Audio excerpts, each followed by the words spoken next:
ত্রয়োদশ জাতীয় সংসদ নির্বাচন 12/2/2026-এ জীবনের প্রথম ভোট দেওয়ার উদ্দেশ্যে সকাল সকাল আমরা বেরিয়ে পড়ি। সাথে ছিল আমার ভাই, ভাইস্তা, আমি, কিছু গ্রামের প্রতিবেশী। আমার দেখা সবচেয়ে সুষ্ঠু ও সুন্দর ভোট ছিল এটা। ভোট দিতে যাওয়ার অনুভূতিগুলো আজকে আপনাদের মাঝে শেয়ার করব। ভোট কেন্দ্রে এসে সর্বপ্রথম আমার সিরিয়াল নাম্বারটা আমি বের করে নিলাম। এরপরে সুন্দরভাবে আমার পছন্দের প্রার্থীকে আমি ভোট দিয়ে বের হইলাম। এখন সর্বপ্রথম ভোট দিয়ে আমাদের সকলের অনুভূতিগুলো কেমন ছিল চলেন সেটা আপনাদের মাঝে শেয়ার করি।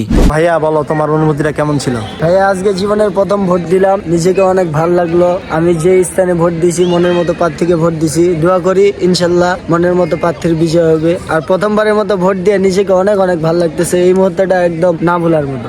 যাক, শুনলাম তো। এখন ভাইস্তার অনুভূতিটা কেমন এটা একটু শুনি। জীবনে ফার্স্ট টাইম বিয়ে, ফার্স্ট টাইম একটা হচ্ছে ভোট দিব। আমি আমার মনের প্রার্থীকে ভোট দেওয়ার চেষ্টা করতেছি। সবাই দোয়া করবেন, সফল যেন হয়। দোয়া করবেন ভাইস্তার জন্য।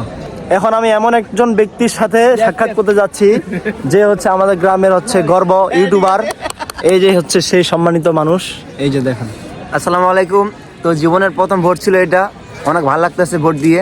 তো আমি যাকে দিয়েছি ইনশাল্লাহ আশা করতেছি উনি জয় হবে। তো জীবনের প্রথম ভোট, তো সব মিলিয়ে একটা অসাধারণ অনুভূতি ছিল। আশা করতেছি ভালো কিছু হবে আর কি।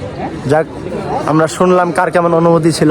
তো আমরা ভোটের কার্যক্রম শেষ করে বাড়ির পথে রওনা হইলাম। তখনই দেখতেছি সেনাবাহিনীর গাড়িগুলো ঢুকতেছে ভোট কেন্দ্রে। তো আমরা সবশেষে মজা করে জয় বাংলা স্লোগান দিতে দিতে বাড়ির পথে রওনা হইলাম। তো আজকের ব্লগটি এই পর্যন্তই। আল্লাহ হাফিজ।